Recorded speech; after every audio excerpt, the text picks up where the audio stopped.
I'm Logan Webb, and you're listening to TortureCast. You're listening to a podcast by and for fans of the three-time world champion, San Francisco Giants.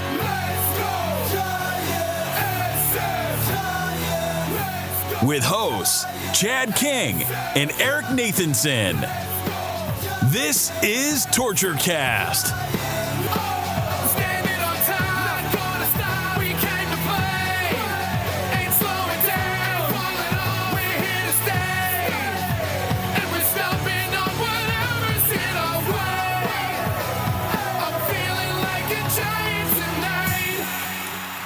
It's Saturday, February 18th, 2023, and this is episode 273 of the TortureCast, the podcast by and for fans of the San Francisco Giants. And every time I hear 73, I think of my impending doom. I was born in 1973, and this is the year I'm turning 50, boys. I'm not looking forward to that. But speaking of which, we have both hosts on today, Eric Nathanson and Willie. What's up, Eric? How you doing? I'm doing well. I'm a little sad knowing you're going to hit 50. That sucks, man. My life is over, nice guys. Knowing you. Yeah, life it was nice knowing you. I'm sorry about that. Doing good. Spring has sprung. I'm happy. Baseball's here. And boy, we got a tired Willie Dills Gregory on with us. But how you doing, man? You pulling through?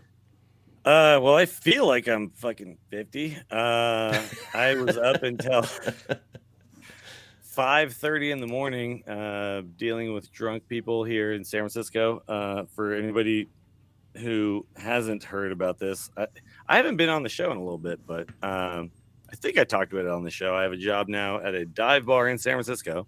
A great place to watch Giants games, though, by the way. I'm very excited for the Giants season because it is a full-on local dive bar. Everybody there always rocking Giants gear, always rocking Niners gear. But I did close last night. I didn't leave until about 5:30 and slept about an hour. And then I woke up and I just started looking at show notes. So I'm ready to talk baseball. Nice. You guys still hear me? I think my settings. Oh, yeah, we hear you. I got you right, loud good. and clear, buddy. Yeah, you're good. Good, man. Hey, so in the background, for those of you watching live or watching the stream later, these are the first images released by the Giants, little B-roll. It's nice to see, man. Could almost smell the grass coming through the screen, right? This is great. Yeah, this is actually sent to the media by the Giants themselves. So this is just their kind of B-roll film. There's a bunch of photos, too. So it's kind of nice to see this. Yeah, pitchers and catchers are there. Some of the position players. It's looking good so far. So I got to admit, though. There, by the way? Who's that? Buster Posey is not Well, there. Well, he's probably there, but he's not. He's not there. He's going to sit on his golden toilet and make decisions from there about the roster. Golden toilet? Wait a second. What? Yeah, Buster Posey is Donald Trump. All right, just yeah, he's totally like him. he's the world's richest catcher. Wow. No, we do know that Hunter Pence is going to be in camp though as a coach this year. That's right. Gonna be nice. I heard Does this. he get a bronze toilet? Oh, sorry. So yeah, he just gets a bronze toilet. I mean, that just struck me. Like, what? He didn't get signed by Body Armor back in the day, and then get bought by Coke or whatever it was. I don't know what kind of toilet right. Hunter Pence has, but I assume he has a bidet. I just feel like he's a bidet man. You know, he's a bidet guy. He's a bidet guy. Yeah, he likes the finer things in life. You know, that's also why he's all wild-eyed and ready to go all the time. Oh man, could you do a bidet? Could you do a bidet with locally sourced coffee? That would be interesting. You get his caffeine input from both ends. That's why he needs a bidet. All he does is drink coffee. Okay. Little caffeine enema, a little something to wake you up in the morning. That'd be nice. I could see that. Cleans himself out, hops on his scooter. TortureCast podcast by and for fans of the Giants. Still bucket list stuff is going to spring training with at least one of you guys. And also going to Hunter Pence's Magic the Gathering card shop. Yeah. Great. But dude. One of these years, man. One of these years, it will happen. We're running out of time, man. Chad, you just turned 50. I mean, you're going to die soon. You got to do this, man. You know? I love spring training. I haven't been as media. But no, that's the thing, though. They would give us access, and we really would have good access down there. We'd have a great time. For sure. talk to these players and everything. So it's much All more. right. Well, low-key. 2024. I don't think I could pull it off this year, but we should like legit a year out. plan this for 2024, boys. Do you guys want to make a pact right now? It'll be absolutely. Let's do that. All right. If none of us are married by 2024. Oh, wait a minute. Fuck. Oh, wait a minute. No, bro. Okay. If I'm not married by 2024. Is there a notary out there? Spring training. All right. And I'm just going to marry some chick out Logan Webb. You can Arizona. marry Logan Webb. I mean, look at this man. He is ready to go. I would marry him in a heartbeat. Yeah. Those ears, the way they stick out, they're just like mine. Yeah. So. Yeah. Oh boy, we're getting Look up at there. that, Sean we got that Jealous. 6'7" Little jelly here. out there. Yeah. Yeah, little Peterson taking first base reps, which is another interesting development. First considering- female first base coach of all time. Just right there. We just Chad, you went to- is that Jock Peterson taking first base reps? Exactly. Chad, you went to FanFest. Like, did they talk about Jock first base? First of all, how was FanFest? But did they talk about Jock at first base at all? Not that I heard, no. With the interviews or with milling around, I never heard anything about first base. The first I heard, and it kind of was causing a buzz, was here in spring training, just watching him take reps at first base. Everyone's kind of like, whoa, what's going on? And so, since then, and we'll get into the roster, they've kind of said, look, it's David Villar's position to lose at third. Wade will be starting at first, but, Peterson's a viable backup along with J.D. Davis and Wilmer Flores, and J.D. Davis and Flores also over at third. So, again, it's going to be, roster by committee, and we know how this roster goes. There's going to be injuries. There's going to be call-ups. There's going to be about 147 guys on the roster by the end of the year. So, they'll set another major league record. So that's how it's going to go. So I guess none of this is surprising. On Wade to play first base all year, right? I mean, maybe we can. Who knows? But I think we're going to have to a certain extent. I was looking at all of the stats on all these guys, and we'll get to all more of this stuff in depth, but I was looking at the stats on basically everybody on our roster, and I was like, man, if we had all of these dudes in 2019, we would have won the World Series, man. Like this is the thing about this team is like we have a bunch of dudes who've had one really good season. And we're hoping that they have another really good season this year, basically. Like everybody's had a dope season in their career, but nobody's really strung together like 5 or 6 in a row. No, 2021, look at that, right? That was lightning in a bottle. And career years, not just from the veterans, but the pitchers and the platoon players, and that equated to 107 wins. They say, hey, let's go into 2022 with, kind of the same roster, but we lost kind Gosman. of the same thing, yeah. Yeah, and plus we're done. Plus we're done. It just didn't happen, right? I mean, you had guys like Belt and Crawford not have those career years. You had more injuries, and here we go, 81 wins. Well, no, but I'm saying like even the guys we signed, right? Like you look at like Conforto and like no, they're 2019, yeah. If you look at their careers, all of these guys have had one incredible year. Yeah. Right. Now we're hoping that all of them put it together this year. I don't know. That seems to me what we're kind of looking for this year. Have you ever thought of the fact that here are the Giants, and they seem to be the team that goes for those retreads, right? The guys who've had Tommy John or injuries or whatever, and hey, come to San Francisco. You'll get better here, do better for 1 year, and then opt out and go make your millions. We're like a redevelopment center for players, right? And then they try to sign Carlos Correa, and they're like, oh, nope, ankle. Nope, sorry, we don't take injured players. And I know it's apples and oranges. For 1 year, it's kind of funny. Done it. Yeah, of course. We Correa, you want like to sign for 30 for 1 year? Million. Yeah. Yeah. We would have done that. But no, but I mean, I'm looking at the roster and I'm just like thinking, God, there's a lot of potential here. Well, there's a whole lot of potential. And that's what Farhan banks on, top to bottom on his roster. You're basically laying it out. It's really started to come to me during this offseason. That's just Farhan's plan. That's what he tries to do every year. And regardless if it's at the top of the roster or the bottom of the roster, that's what he's trying to do. And pitching, they're never going to sign somebody long-term pitching. They really aren't. They might in-house with Logan Webb, but they're never going to go out and sign Rodon to 6 years, sign Gosman to 5 years. They're just never going to do stuff like that. I think the problem, though, in modern baseball is that too many teams will do that, and we just can't compete unless we become the Mets, right? Unless our ownership becomes the Mets. But, well, I think Farhan thinks he can compete because if you look at pitching, that's literally what the Giants are. They are a rehab for pitchers. They are a way station for pitchers to come get healthy, show their stuff, and go off and get paid. Gosman and Rodon just totally show that. So I think they can get away with that, and then they got to try to find lightning in a bottle with the hitters more. I don't think they're going to try to compete to pay for pitching is really what it is. I don't think they're ever going to be in. I don't think we're going to ever hear them big in on a guy like DeGrom this past offseason or anything like that. You know, they'll always be on the Correas, the Judges, upcoming, the Otanis, the Machados. The Maneas, the Striplings. Those are the pitchers they'll always get are the Maneas and the Striplings. I think that's just what they're going to do.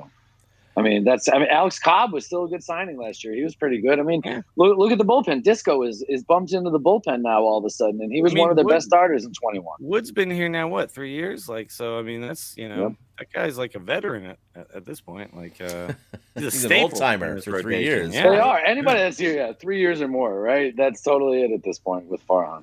So we've brought this I will issue say, up. though, if Manea can have a stepping stone year, I'll take that, man. If Manea can revive himself, I'll be very happy. If he can, win 12, dude, let's go. I'd be okay with that. I get what you're saying that maybe this is a negative, but if people can look at the Giants as a place to do that, that's not the worst thing. No, right? It's not a negative. Let them do that this year and then sign 2 other guys next year that'll do the same damn thing and then sign 2 guys that, I think that's their formula. I really do. The problem is sometimes you get a Rodon who breaks a single season franchise record in the strikeouts or whatever, and you're like, well, we can't do that. We can't. Well, he stayed healthy. Nobody expected him to stay healthy. He did too much. He got injured every other year of his career, except last year with the Giants when he needed to get paid. Yeah, he did too good. It was too much. Yeah, it's too much. Yep. It was settle down, Rodon. Come on, man.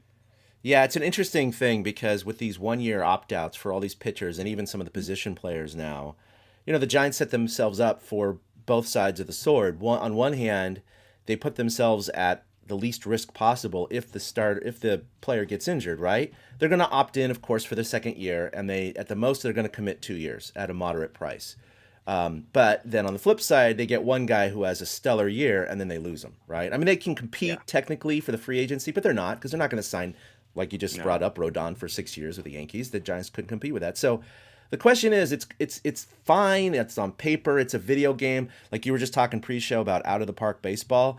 If you want to run your out-of-the-park baseball like that in a video world, that's great. But we're dealing with the real world with fans and a fan base. And I just don't know how long this can continue. I mean, if the Giants were in the playoffs every single year and competing like that every single year and getting the World Series and this stuff, maybe the fans, I think, could withstand that a little bit more. But now that the fact of the matter is, again, what jersey are you going to buy? It's a revolving door, setting Major League record for a number of players on the roster. And it's becoming less of a connection, I think. This is just my opinion. Less of a connection from the fans to the team, because there's just not the players you can identify with or latch onto. Rodon was becoming a fan favorite last year. Everybody loved to go watch him pitch. It was like not quite Timmy Day, right? But it felt close. He was getting up there. It was like, ooh, Rodon's starting. We got a win coming. I mean, right? Nothing's going to be Timmy, but but we don't want to become the Royals, right? We don't want to become like a team that just has kind of a collection of nobodies forever and then maybe catches lightning in a bottle one year.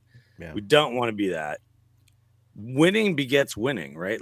So when you win, then everybody expects winning, and then all of a sudden it's like, okay, well, then you sign the Juan Sotos, you make those trades or whatever, you do all that stuff, like the Padres are doing, like the Dodgers are doing, like the Mets are doing, like all these teams are doing. And the Giants aren't that team right now, and I guess they really never have been. But and they're never going to be under Farhan. The problem though that I'm having with it right now is that if we want to do these 1-year deals, these if it works out, okay, maybe we sign you for whatever. That to me needs to also be part of. There's some dope dudes coming up from the minors that are going to be the new core. And we don't have that, man. We don't have that. We're not setting ourselves up to just be ready for this crew that's almost here. We have a couple of guys I'm very excited about, but we don't have like a super solid farm system where I'm like, okay, yeah, keep it whatever. We'll compete a little bit, but guess what? In 2 years, we got, we got Harper coming up. We just don't have that. Like, we just don't, Yeah. So I don't know what we're like biding our time for nothing to be the same thing every year. That's the thing. If the farm system doesn't bear any fruit over the next couple of years, then we've been biding our time for nothing. But if it does, then Farhan has been doing stuff behind the scenes. Sure. Yeah. It's interesting to see how it'll shake out and to see if Farhan is in touch with the fans. Like speaking to Chad's point, there's no like, let's rah get behind this one guy. There's no, I'm going to buy this guy's jersey. Like at this point, I'm going to buy a 28 jersey and put golden toilet on the back. I'm buying Camilla Duvall. Camilla Duvall is my jersey. If I'm buying I like it. I think Duvall is this is a great discussion. Like what Giants jersey would you buy right now? I think Duvall is up there. Yeah. Logan Webb would be another one. It's him. It's Webb or Peterson just because he's fun. Like that. I mean, that's kind of what it is right now, right? Like I don't know. Jock might stick around if he has another good year. He might stick around 2 more years. Yeah, he might. But yeah, there's just no, Crawford. This is obviously going to be his last year. Hopefully Webb, they give him an extension some point during this year. Otherwise, he's going to be gone soon. He's going to sign somewhere else, and that would be the shocker to me, is because the Giants don't invest long term in pitching, and when he hits the free agent market, there are going to be teams that want to sign him to a multi-year, very large deal. And if the Giants literally are like, I don't care if it's farm raised or not, we're not signing any pitcher to that length of contract. And if they lose him to another, and then this is in the future, I know, that's just going to suck, man. I just think that's just the wrong way to go. I think Logan Webb deserves to have his Timmy, Matt Cain, or Bumgarner type of year. You know what I mean? Yeah, for sure. Like he's that kind of guy to me. And it'd be really sad if he never gets to be on a competing Giants team, because he really is like the guy right now, for sure. Yeah, no, he is. Yeah, about FanFest. That was 2 weeks ago. It's a little bit old news, but I did go and as media. And the first thing is that it was raining. Oh, you got media passes? I did. Yeah. What did that actually entail? What did that get you? So it got us in early, got me in early. Okay. And then I had access to basically where the players were. So okay. They basically had a green room, which was the Lexus Lounge. It's kind of one of the VIP, club level, whatever. Not club level, it's like lower box level clubs. I've actually never been down there. It's nice. They have a nice bar down there and everything. So they had a spread for the players and coaches, and media was down there. So players were just coming in and out between their appearances. They were rotating around the park. They were on schedule to do photographs, signings, or be on with KMBR for about 45 minutes. They had the stage rotating every hour with different hosts and different Giants players and coaches. So they would come in there to relax and have some food and whatever. So it was an atmosphere in which I kind of was taking the lead of some of the veteran reporters. And none of the veteran reporters, the regular beat writers, were actually really interviewing them. They were just chatting about life and just kind of off the record. I know Slusser did like 1 or 2, but Pabs was there and he barely did anything. There really weren't too many other media types there. But our friend Steven Risotto was there, so we hung out for a little bit, which was fine. And some of the other guys too, like Taylor Worth and others were there. So we just chatted. Any other Giants podcasters there? No. Not that I know of. Oh, shit. Wow. I know, crazy. right? No, but I had a nice long chat with Bill Steven By the way, Risotto. We talked about this briefly in text messages, but Torchcast, longest running Giants podcast. Yes, it is. Game. Yeah, we got to put that on our new business cards, I think. Yeah, that's got to be the new slogan. But, longest years in the past, I mean, Willie, we went to some FanFest together, and in the heyday of their championship years, granted the weather was better most of those years, but I mean, it was packed. It was shoulder to shoulder. You couldn't move, man. It was like a serious party atmosphere, and I know the rain had something to do with it, but it was like there was nothing. There was just no one there. They estimated about 10,000 people showed up. Really? Yeah, wow. And that's over like 3 or 4 hours. So it's free to go to the stadium. You can go on the field. And only 10,000 people wanted to do that, huh? Yeah. So I think you're the one who took one of my favorite pictures of all time, which is when I was dating Sammy. we were out in the center field, right? And she like leapt into my arms and I pretended to catch her like she was. Oh like yeah. You remember this? Yeah, I do. Like it's on my Facebook somewhere, but yeah, that was such a fun year. I mean, just walking around on the field, drinking beers.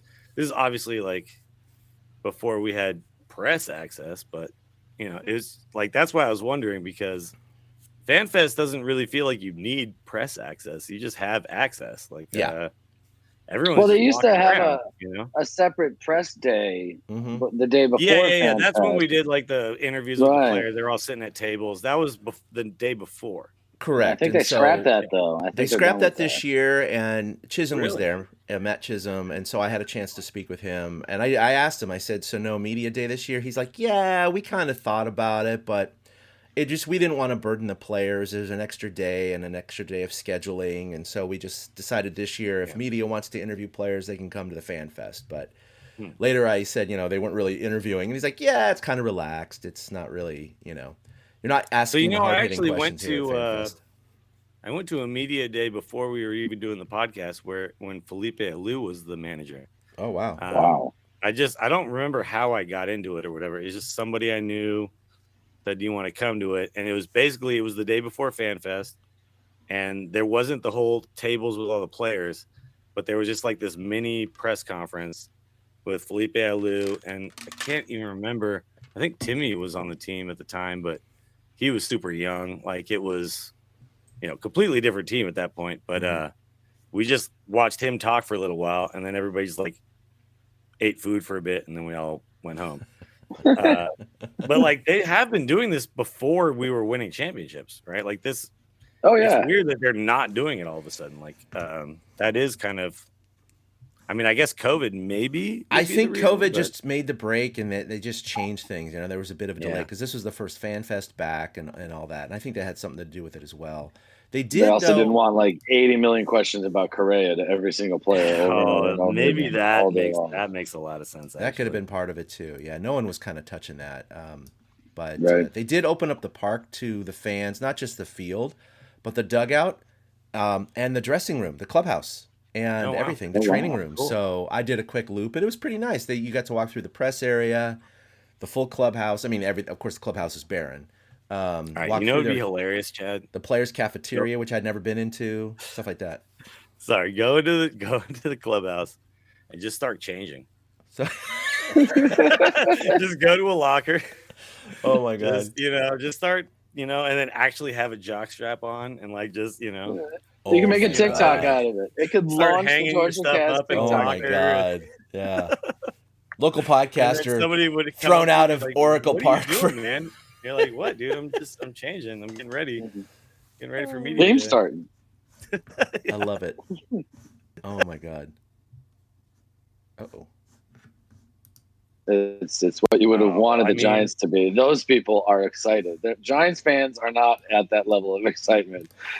Padres, it was a crush of people. Who's on their team? We are not there right now. No. Machado after this offseason. Bogarts, Juan Soto, like what?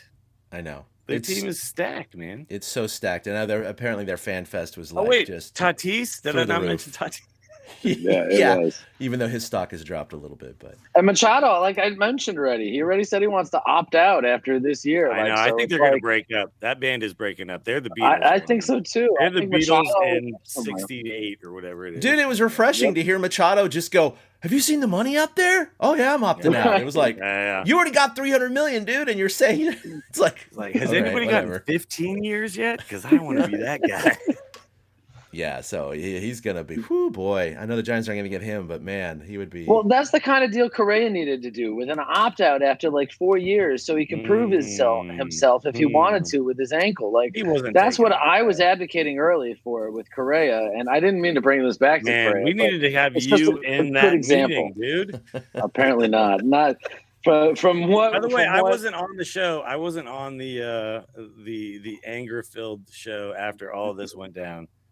And I texted both of you guys and I said, and I'm not gonna come in here and give some crazy spin because I was also very upset, but I decided to be very quiet about it because I was like, this all feels really weird to me. Mm-hmm. And it turned out to be really weird. right? The whole thing was so weird, man. That was the weirdest situation with a player I can remember. I don't think that's ever happened. Like, this has to be I think right? the biggest a player tell, signing to 3 different teams in one offseason. Yeah, and just the fact that Cohen, who was so in, and the Mets are just almost Padre level, right? Just throwing money at people. You would think out of any team, they would be the ones that wouldn't care about the ankle. But they did.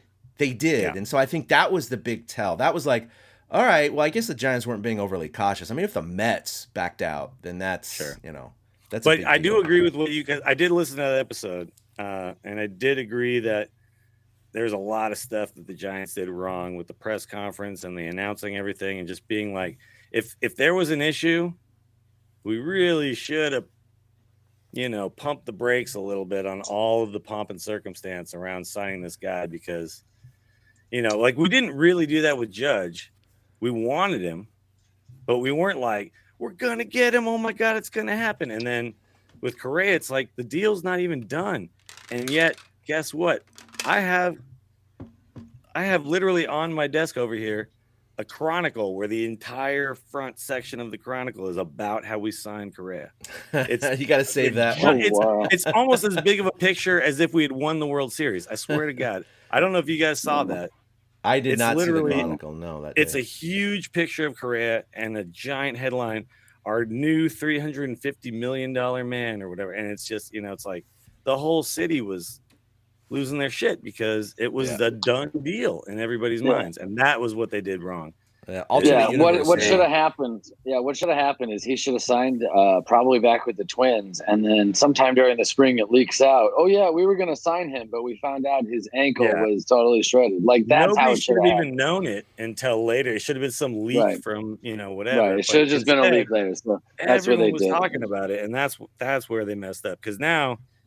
There's a bunch of people who don't pay attention like we do, right? A bunch of Giants fans who just heard that Correa was coming, and now he's not. And they're like, what? Why? I don't understand. And they're mad. And, like, we understand what happened. There's a lot of people who just don't, and that they're just jaded Giants fans now. So, that's I mean, that goes back now to what Chad was saying. Like, who do we get behind on this team? Like, the guys are finally like filing into spring training, and who are we like excited to see? Who are the fans frothing to see instead of Carlos Correa at this point? I mean, it is Jock, but it's not Jock. I mean, like what's out there right now for the Giants? It's kind of just. Let's talk about this. Let's talk about this 26-man roster and who we think is going to. I mean, obviously, this is barring injuries. Injuries are going to change everything, but that's not the lineup itself, but. Let's talk about positions, right? So the first one I wanted to start with Joey Bart. Now, we all assumed he's the incumbent. He's going to be the main guy behind the dish. Dude, I've been looking at KNBR, and apparently that's not the case. Right? Like, what's going on with that? That's the thing. And so I don't get it. People are trying to figure out what the hell is win the starting position. What? Yeah, what is going on? Why is Bart trying to compete with guys that aren't even? Some of the guys aren't even on the official roster. They're non-roster invitees, right? So it's like, what's going on? We got Perez and Sable and Wins in competition, but it's like, are really any of those three going to win the job over Joey Bart? I don't see that happening. This has to just be Kapler like trying to light a fire under his butt, right? Like I think that's what it is. No other reason. He's the guy. He has to be the guy. We didn't sign anybody else of significance, so he's the guy. No, so that one is a little confusing to me. So, but anyway, I'm just going to assume Bart's going to be the primary catcher, and we got. First base, they've already said Lamont Wade is the main guy, but obviously we've seen Jock Peterson taking, reps over at first, and we got J.D. Davis who can fill in, and Wilmer Flores as well. But beginning of the season, Wade. So Lamont and Jock are both lefties, right? So if we're platooning, it's Flores who platoons the other way, right? Like that's or J.D. Davis too. Or J.D. Davis, right? Yeah, we got two righties and two lefties. 4 dudes platooning at first base, like. Well, I mean, you got Jock to back up. I think Jock's taking grounders because they don't have a backup left-handed first base. That's what I think. So if Brandon Belt hits 45 home runs for the Blue Jays this year, dude, minimum he's hitting 335, minimum hitting 30 runs. Yeah, he's gonna play 154 games. And we're gonna be like, are you serious? I think Jock's just the emergency backup first baseman from the left-handed side. I think that's what it is. No, you're right. It's just fine. It's just it is amazing that like shortstop they're set. Third base, it's Villar's job to go with her or go away with. So that's why you have J.D. Davis, Wilmer Flores, everybody sitting over at first base because they've somehow handed the third base job to VR. Yeah. Or Casey Schmidt. So way through the season. Well, yeah, I think Posey 2.0. We'll get to the guys we think are going to make an impact perhaps this season that are going to be in AAA. But we got Tyro Estrada at second base. Shortstop, he's of course, just kind of locked that in. Like he's pretty much the guy. Right, there's no one now that Listella's gone. There's no one to platoon with him. There's no also, left-handed infield bat. Estrada is also super fast, and we're gonna get to the rule changes pretty soon. But super fast guys just got a lot more valuable, I think, this year. Yeah, so, for sure. We got Brand Crawford, of course. Last year of his contract, most likely the last year we'll see him out on the field. We'll see if he retires after this year. He wants to be a Giant. He wants to retire a Giant, so I wouldn't be surprised if this is it. We'll see what happens there. Then left field, we got Jock Peterson and Conforto. Of course, Conforto's still dealing with his shoulder issues, so not really sure where he's going to start. A righty, right? So this is a platoon situation here too. Mm-hmm. Yeah. And then, of course, DH is going to be Conforto and Peterson just because of that platooning and his shoulder. There's other guys that are going to rotate in. This is not, set in stone or anything like that. We got Yaz in center and, of course, Mitch Haniger in right. But aside from the platoon craze that's going to happen throughout the year and expanding this roster to a ridiculous number, that's probably the solid, start to the season. We got bench with Flores, Davis, Slater, by the way, and then one of the catchers. Before you move on, Wilmer Flores was like our first offseason signing, and like, where the fuck does he fit in? Like, we're hearing all these names. I'm like, that was our best player last year, and now I'm looking at the roster. I'm going, where's he getting his play time? Like, he's going to be, I guess, all over the place, right? Like, he's just going to be second base every now and then. Second, third, first, like maybe left field sometime. I don't know. And who's backing him? Try to put his bat in the lineup because I think we want his bat in the lineup, right? Like, but it's not like he can play shortstop anymore. So who's backing up Crawford over there? I mean, if Tyro takes over. Tyro. Yeah. Right. If Tyro plays short one day, then Flores has got to play second. Flores is going to second. I think that's what they're thinking has got to be. I mean, it totally highlights what Tyler said. What I'm talking about. That's it. That's the whole middle infield depth right there. Those three guys. I just think it's weird because their biggest weakness. He was the first guy after the season was over that we actually signed. It's like a 2-year. Okay, good. We kept Wilmer. Thank God. I love that guy. And now I'm looking at it. I'm like, I don't know where he plays. I'm like. It's just an awkward situation. Like, he's going to have a lot of ABs just all over the place, right? Yeah. He's going to be rotating through DH and 3 of the infield positions, or actually all 4, perhaps. He will probably DH a lot. You're right. Yeah. Yeah. So anyway, again, it's just gone are the days, guys, where we could just pencil in the starting, 7 or 8 guys that are just starting first baseman, just Will boom, Clark. Boom. Yeah, it's just.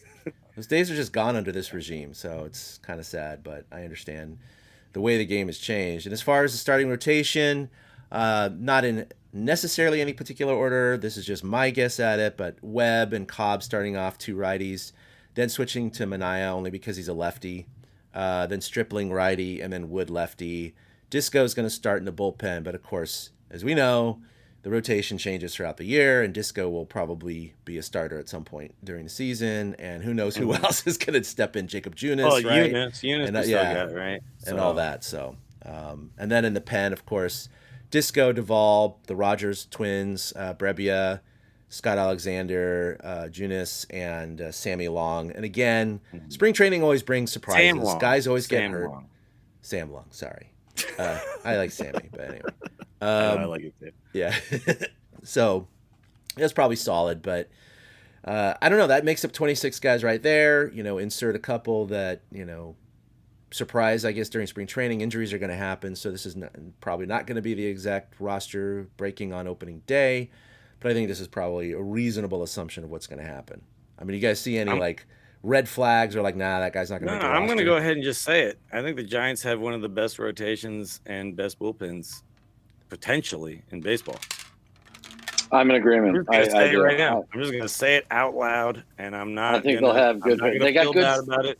like up it doesn't and down. look bad. It doesn't look bad. Up and down. The rotation and the bullpen is. I even think Stripling could be our second guy. I do agree that Cobb, the way he pitched at the end of the year, makes sense. But Stripling is. I mean, I've been watching a lot of highlights of this. Oh guy, no, he's solid, phenomenal. Man. Like he's great, and so there's a lot of movement you can do there. And if guys need day off, there's guys who can step in. You got Long, you got Eunice. So I mean, like we can really do some stuff there. And then I really think signing the other twin. That was kind of awesome. My favorite move this year. As a non-closer, he's great. I don't want him to be a closer because we already have a sick closer. But yeah, I'm looking at it and I'm going, who's got a better bullpen than us? I don't know. There's two things we have to consider. One is, a lot of people were upset that the Correa thing didn't work out. And obviously his ankle's the problem. But in an alternate universe where they signed Carlos Correa, they do not sign Rogers or Conforto, right?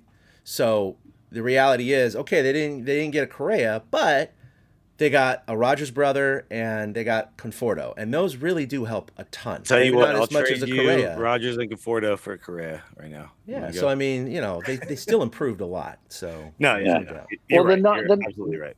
The non-roster list too has a lot of names that could be bucking for spots. Like you highlighted a couple of them with Joe Ross and even Ronald Guzman, the two-way player, which we can talk about in a moment. But there's a lot of pitching depth on the non-roster invitee list as well.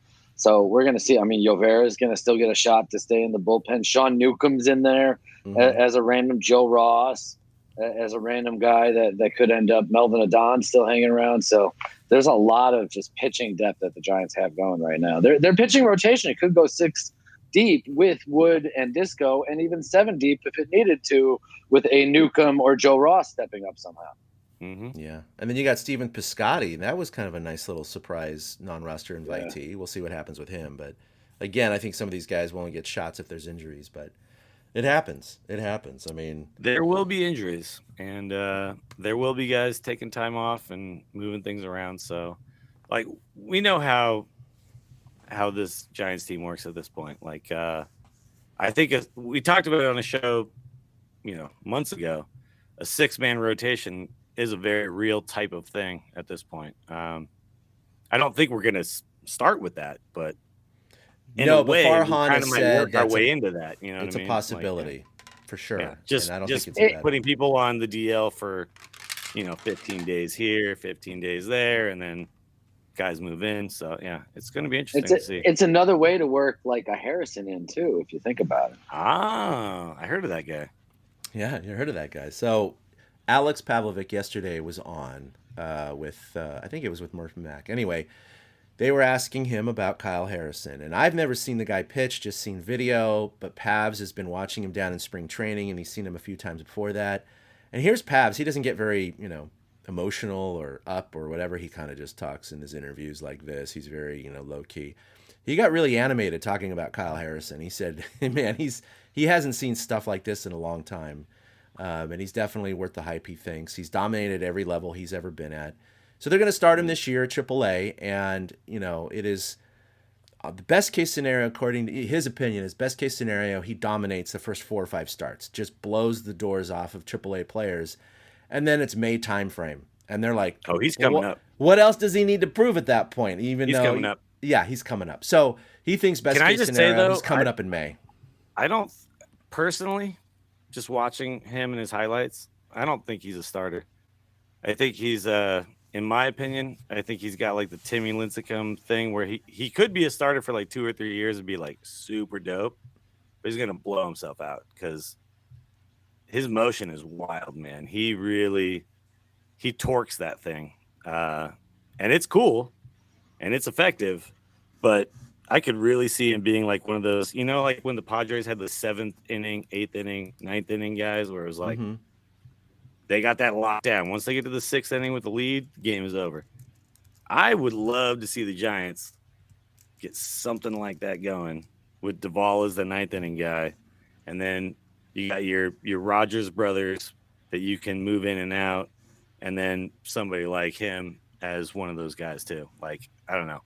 Him just like unleashing for an inning sounds really fun for me to watch. because he does. Like, just watch some of his highlights. He really torques his body. It's crazy. I get it, but they need a starter, and they want to ride a starter. That's what Farhound's like golden child will be, raising up a starter. I know, but I want his career to be like something tight, like not like a 3-year burnout.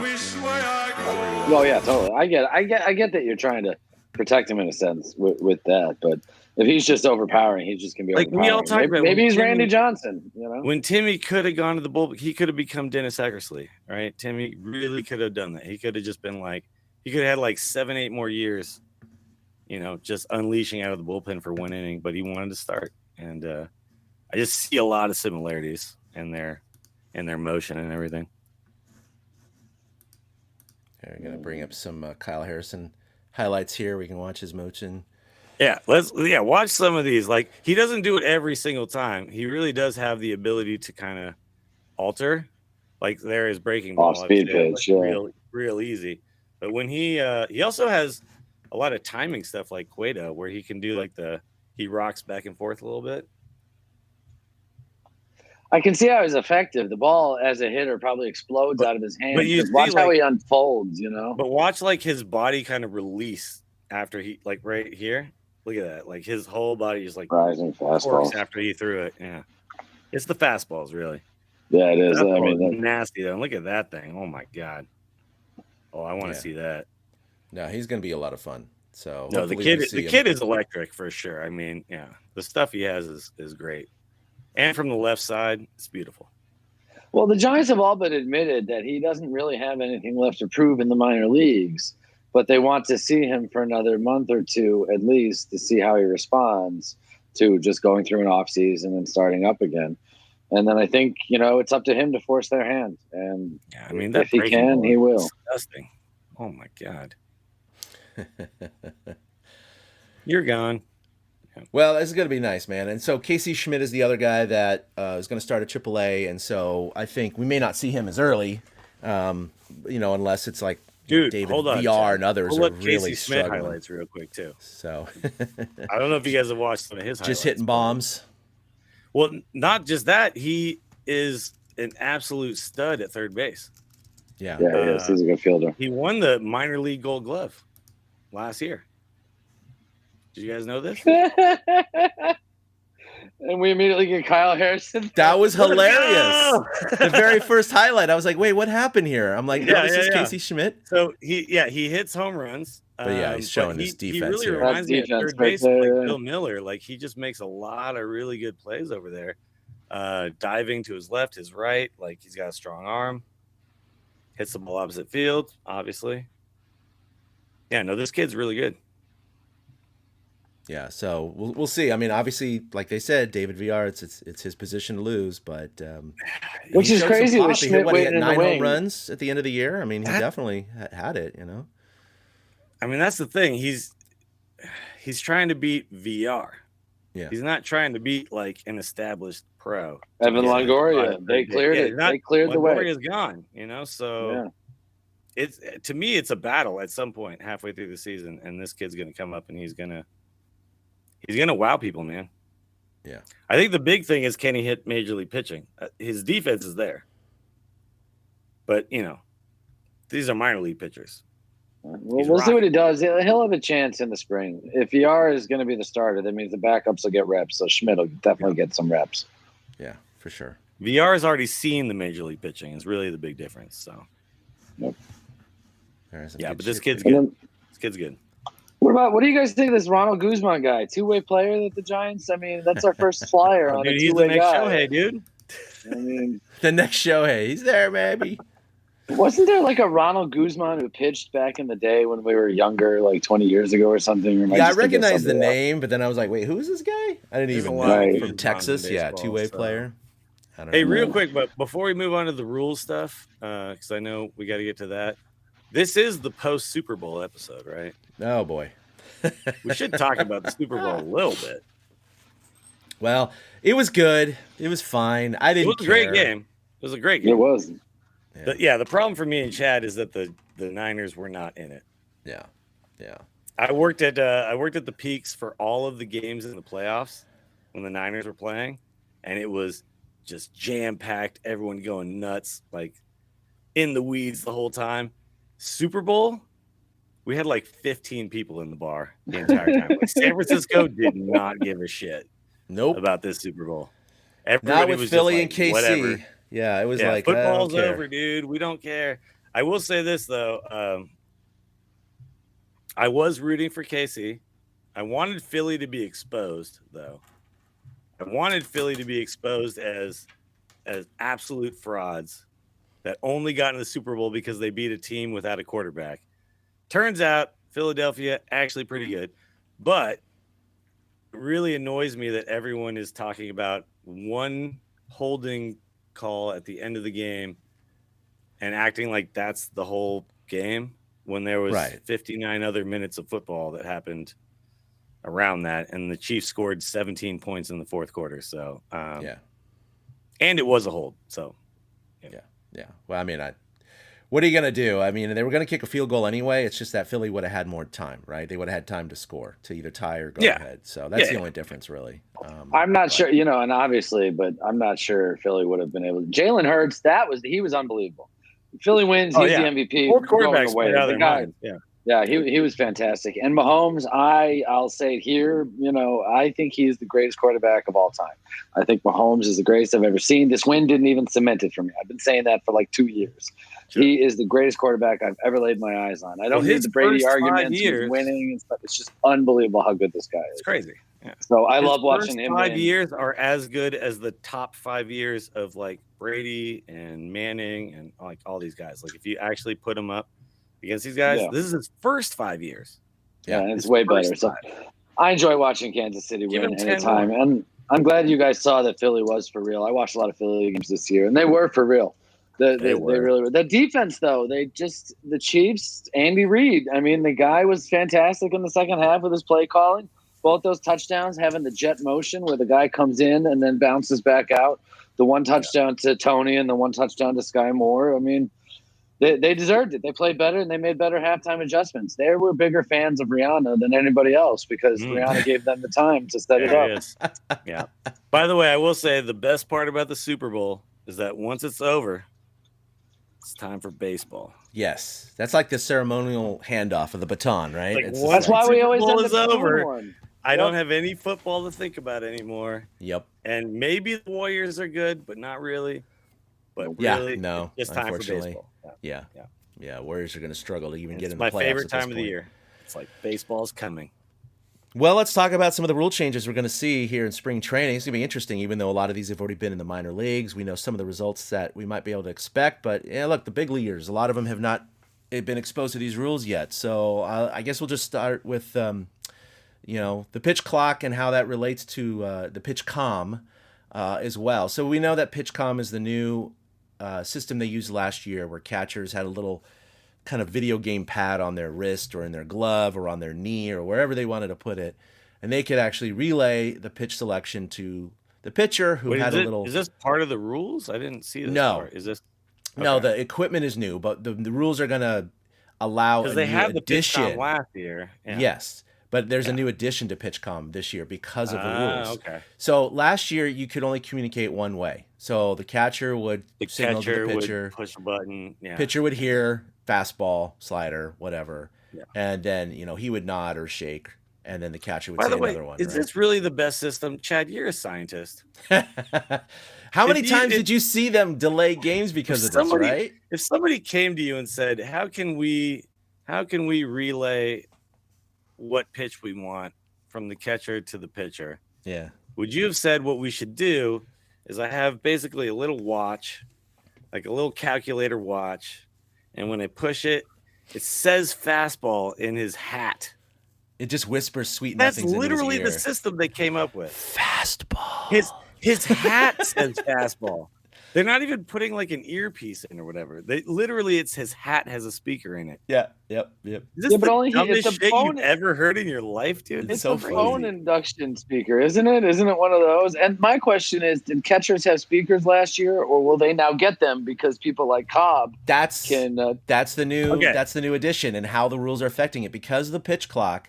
they're going to allow pitchers to have a way to communicate Pitcher back. will call it. And they can call the pitch. Now, Eric, as a not a poker scientist. Player, no, as a poker player, which is also kind of a scientist if you really think about it. Let's imagine that you're trying to set up like a scam in Vegas, right? Now, would you set up the scam in Vegas? Like, let's say you're card counting at blackjack or something like that. Would you set it up to be like, all right, Eric's hat is going to say the count is +8. No, this is the thing. Mike Postle. Why the hell are they not putting a buzzer in their like back pocket or something like that? This happened at Turning Stone Casino up by you guys. This happened. I can't believe the smartest people in baseball are this dumb, dude. Like, this is. I mean, what else are they gonna do? Like, I mean, you can't like put a billboard inside the head. Simple. A buzzer in your back pocket. Fastball buzzes once. Changeup buzzes twice. Curveball buzzes 3 times. Like, dude, what the hell? Yeah, but apparently they can also say, fastball out, low and away. You know what I mean? They like apparently they're that's taking their hat off, putting it over their ear. And 20 set words they can put into it. I don't know.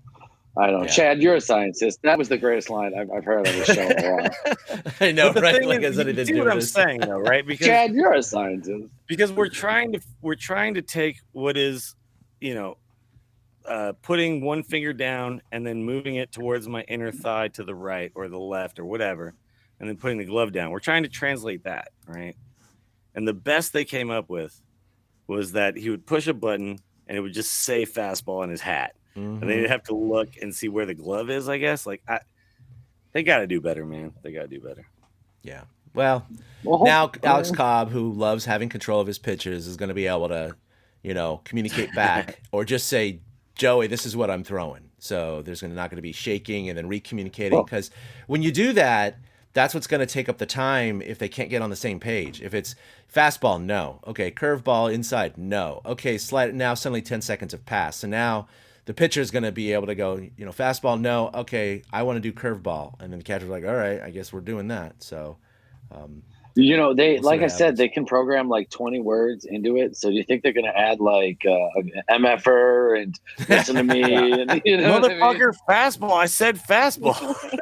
Come on, man. That is kind of interesting, though. Imagine if the catcher could have put a sign down and then the pitcher would shake it off. And then instead of the catcher just having to guess what he wants, the pitcher could have somehow just put down his sign.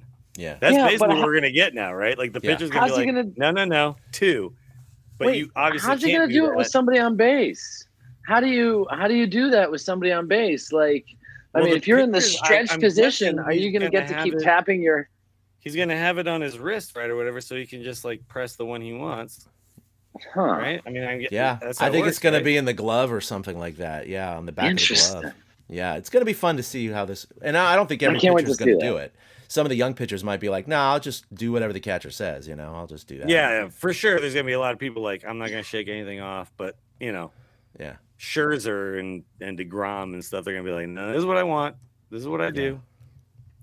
Amazing. What's Greinke going to do? And he's like, EFIS. There's no button for EFIS. There's no button for EFIS. Well, I don't think the catcher will have a problem catching that if it comes. It's not like he'll just throw it. Yeah, and go, oh, it's an EFIS. By the way, see it. Is there a button for knuckleball or screwball anymore? Those are gone, right? Only if they have somebody on the staff. How many screwballs were thrown last year? Eric, you're a scientist. I think only middle infielders who come in to do mop-up duty throw knuckleballs anymore. Yeah, I'm going to go look, see if they track them. I actually would think that if anybody knew how many screwballs were thrown last year, it would be Eric. Eric would know that. I'm literally going to poke around Baseball Savant right now. Yeah, Baseball Savant. That'd be good. I'm going to guess 0, dude. I'm going to guess 0 screwballs. Probably a couple, but we'll see. Yeah? Pablo pitch.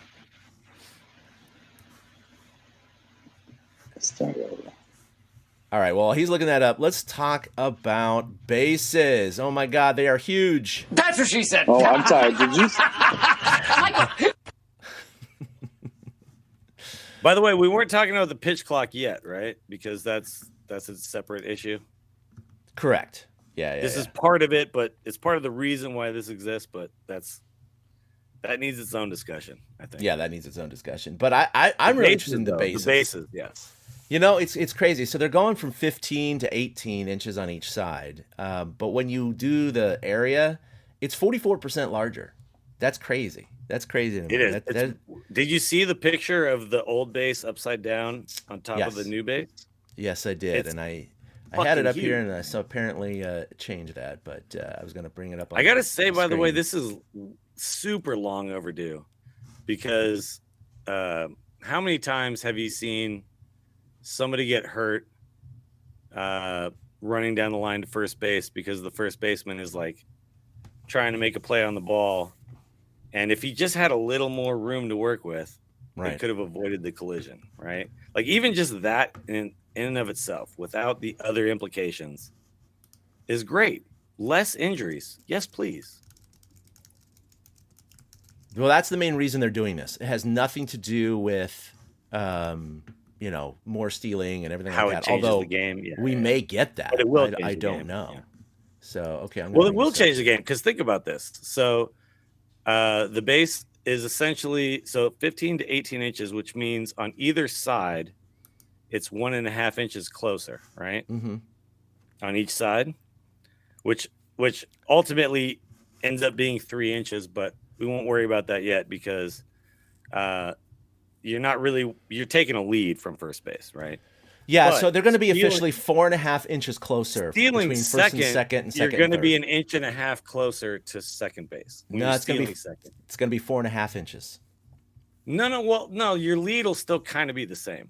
Like that. No, I understand that. What I'm saying is that, like, because it's 3 inches longer. Remember, the edge of the base is diving against the base back to the base will be 1.5 inches closer.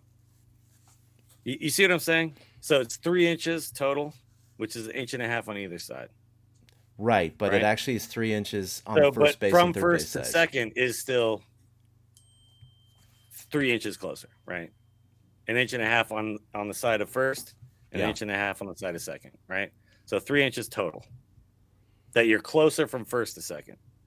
But what I'm saying is that's not going to matter so much when you're stealing, because all that really matters is that 1.5 inches on second base. Right.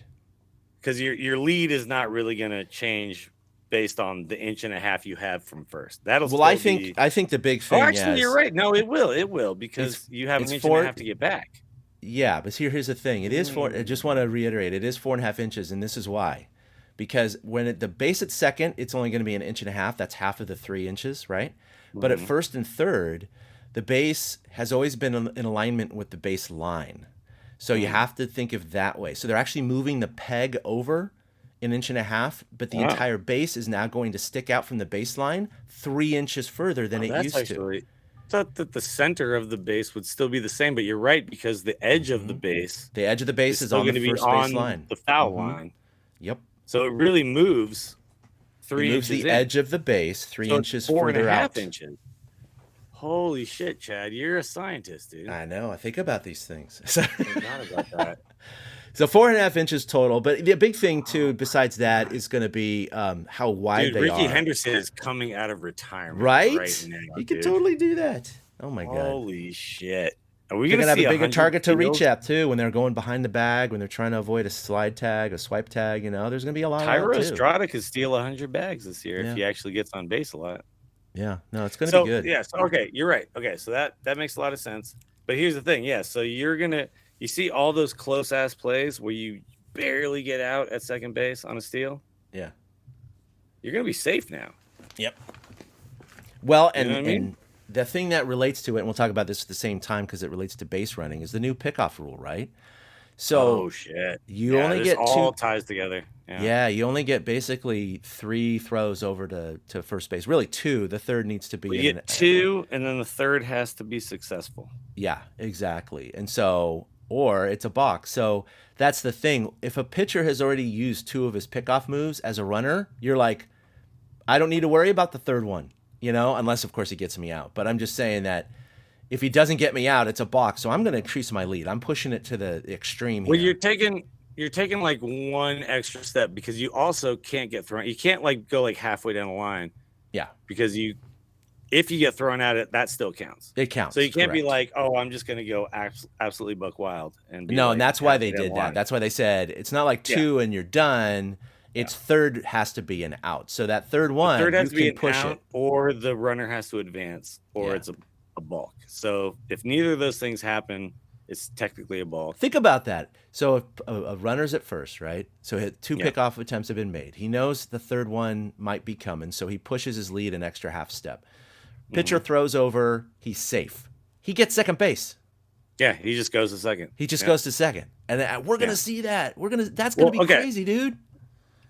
So here's the thing, Chad. This to me kind of speaks to. So everyone hates runner on second in extra innings, right? Everyone hates it.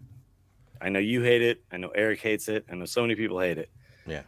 But the reason why I've come around to liking it, weirdly, and I don't want it to be in the playoffs. I don't want it to be in the World Series, but during the regular season, I do like it. It adds all this extra strategy, right? Mm-hmm. So let's imagine a fast runner gets on first base. Now, normally he would be like, well, I might steal, I might not. I'm going to take a lead. Just kind of giving the pitcher the idea that I might steal. It bothers the pitcher a little bit. But let's imagine now he's going to take like maybe even an extra half step now because he's trying to induce a throw over. Mm-hmm. He wants to induce 2 throw overs because now all of a sudden the situation is, it's like getting 2 strikes on the hitter.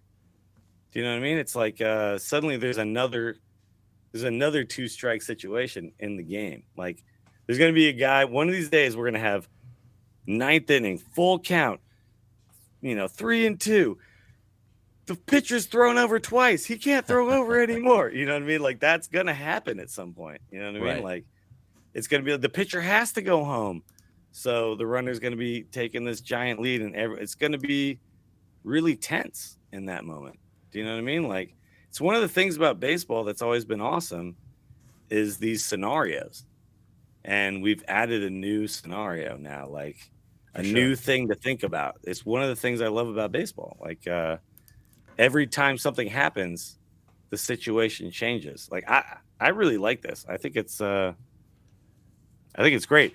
Now the question is, when the pitcher throws over, are the fans still going to boo every single time, or are they going to be like, "Hell yeah, we got him to throw Use over, those dude. up. Let's go." Yeah. Use those up. Yeah. So normally they just boo because it's like, come on, man, pitch. But now it's going to be like, dude, Tyro Estrada got him to throw over. That was a sick baseball play. Yeah, you know what exactly. I mean? That's going to be weird. Now it's going to be new. And let's talk about the pitch clock for a second, because I was just bringing up on Baseball Savant, they track how long it takes for pitchers to deliver their pitch. They have 2 different stats. There's tempo and then the timer equivalent, because they don't start the timer until you receive the ball back from the catcher, right? But this is crazy to see some of these guys who are way up the top. So as far as last year, so the new rules, let's go over that real quick. The clock starts when the pitcher receives the ball back from the catcher. The pitcher catches the ball. Yeah. 15 seconds with nobody on base, 20 seconds with the runner on. Yeah. So I'm looking up StatCast, Baseball Savant. So let's keep in mind it's 20 seconds with a runner on base, right? So Kenley Jansen averaged 25 seconds. Oh, right? He's fucked. Yeah. Mark Melanson, I'm bringing up guys we know. Mark Melanson, 22.6.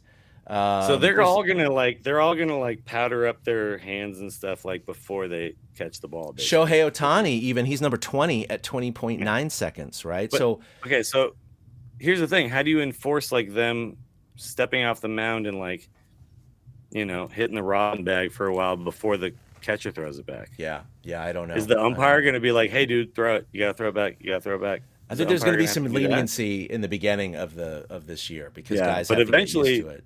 No, someo's going to abuse that, right? Yeah, there were 56 guys last year that delivered the ball Darvish, in more than 20 seconds. Darvish, he's screwed. Yeah, Darvish is way up there too. Now, as far as so it's 15 seconds with no one on base, and as far as timer equivalent, The worsts were Jonathan Lazega with 19.8. Kenley's up there again with 19.6. That's 5 seconds longer, right? It takes forever. Yeah. So you have all these guys, man, you go all the way down to 15 seconds, and you have, again, about 64, 63. Even Corbin Burns, 15.1. He's like right there on the cusp. Yu Darvish, 15, right there. So and there's a good portion of the league that needs to speed up their delivery. If they don't do it in time, it's just a ball, right? That's the penalty. The league average, this is what's interesting. If you add up all the pitchers, the league average with runners, bases empty was 18.1, which is 3 bases seconds empty? over. Yeah, which is 3 so seconds they're over. They're averaging a penalty. They're averaging a penalty, and with runners on base, they're averaging 23.3 seconds. Okay. So again, all right. The league definitely has to adjust to this. This is not going to be a simple thing for a lot of these pitchers. You know, half the pitchers in the league are going to have to adjust to a certain extent. So, okay, I'm a fan of this rule. I am. But I will say one of my favorite things in baseball, go back and watch 2014 when Madison Bumgarner comes out of the bullpen in Game 7 of the World Series. And just the tension being built by him standing on the mound. I hope that doesn't go away. Like I will be really annoyed if in the World Series, in like Game 7 of the World Series, a pitcher goes over 20 seconds and a staring ball is someone called. down. Like, it's gonna be so annoying, man. Oh, that'll be sick. No, that's true. You're going to miss out on stuff like that. But in AAA, everyone will get used time to it by pretty 27 quick, minutes. Sure. Yeah. 27 minutes. I'm pretty sure everyone will get used to it pretty fast, right? Yeah. Yeah. I'm still not used to DH, but I'm adjusting. It'll feel normal soon. It's just one of those things. It's like it's just going to be weird for a second, and then we'll move on. I mean, baseball has been a game without a lot of change in its history, and in the last 5 to 10 years, we've seen a lot of change. And so, for us older baseball fans, this takes some getting used to. You know, it's not quite yelling at the clouds, get off my lawn, but at the same time, the one of the reasons I love the poetry and the simplicity of the game is its connection to the past with the lack of rule changes. Right? You can compare players, you can compare eras more concretely than you can, like, let's say, an NFL quarterback or an NBA center or whatever, because rule changes have been so extreme in those leagues that it's hard to kind of like, quarterbacks today are completely protected. Back in the 80s, they were destroyed, right? Stuff like that. Is Bart Starr better than Brett Favre? Yeah. We don't really know because totally different eras, right? Yeah. But in baseball, you just had so few changes, right? I mean, every park is different. That's granted, but that's kind of part of that beauty. But as far as the rules, it's just, it hasn't really changed. The biggest change was like lowering of the mound in the 60s, right? 62 or whatever it was. But now you got DH in the NL, you got the pitch clock, you got bigger bases, you got lack of shifts, which we didn't even talk about. We didn't even talk about the shifts yet. Yeah. So, I mean, Jesus Christ. That changes. Apparently there were 18,000 shifts last year. 18,000. And like, there's not going to be any this year. So what I'm curious to see, because I haven't seen enough there of still the will minors. be shifts. They're just going to be within the rules shifts. Right. So I want to call them adjustments. The shortstop will be just to the right of second base. And the second baseman will be on the edge of the dirt. Yep. You know what I mean? You just can't have the third baseman over in right field now, right? Or whatever. You can't move. You can't, when it's 2 strikes, you can't suddenly have the third baseman run over and suddenly he's playing second base. And there's nobody on the third base side like that. Yeah. Yeah, that's just going to happen. Which, by the way, this is what I'm saying. 2 to the right. Brandon Belt's going to have his best year of his career, and it's going to be really sad for us. So. Yeah, he's going to.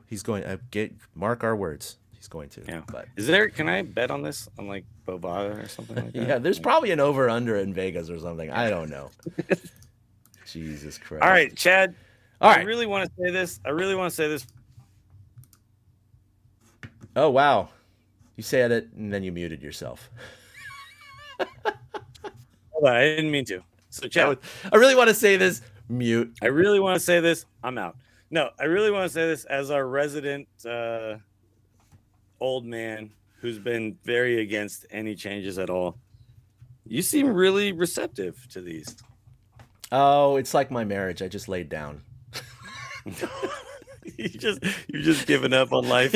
You're like, hey man, just let it wash over me. We had a good run, you know. Baseball was pure for a long time, and Yep.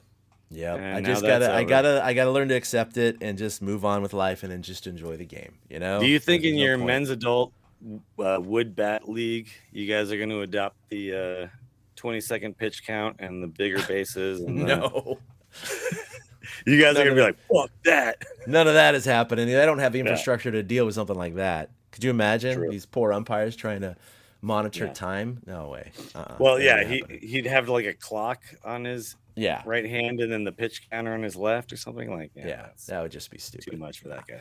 That guy gets paid no money. So they don't get that much. They get, $50 to $70 a game, and so and they deal with a lot of people yelling at them. Grown men. They even got that much? I'm amazed. Yeah, I might do a little Little League umpiring this year, and for the Little Leagues below juniors, it's $40 a game behind the plate and $35 for bases, and then if it's juniors, which is like the 15-year-old league, it's $50 behind the plate and 40. What do you have to do to like qualify for that? Do you have to like pass? You just have to do background check, and they have like a couple of online umpiring clinics. It's real easy. Yeah, you have to prove you're not like a weirdo, and you got the background check. Look, man, I do like baseball, and I have a family, and I'm good. Yeah, exactly. Dude, if you do that, tell me when you're umpiring a game, so I can come and just heckle the shit out of you from the stand. Be like, Blue, you suck. Oh my god, that would be great. I won't even like care. Dude, we can stage this whole thing. I can like throw you out. I won't even give a shit about either team. I'm just gonna shit on you as the umpire. Like, there was a strike. And what the fuck, Blue? Yeah, I'm gonna get kicked out. They're gonna be like, "Is he a parent of somebody?" And it's like, "No, he's just a guy." I'm gonna have like 3 tall cans, and he really cares about baseball. Yeah, yeah. He just loves local sports, man. He just loves it, man. He checks on all the little leagues. He's very good. God damn it, we had some great ideas on this podcast. Going into the clubhouse, which, by the way, if I didn't want to lose our press credentials, I would say one of these days we should just get media passes and then go into the clubhouse and just start changing at a locker, because that would be fucking hilarious. But I don't ever want to lose our press passes. So no, that's not a good idea.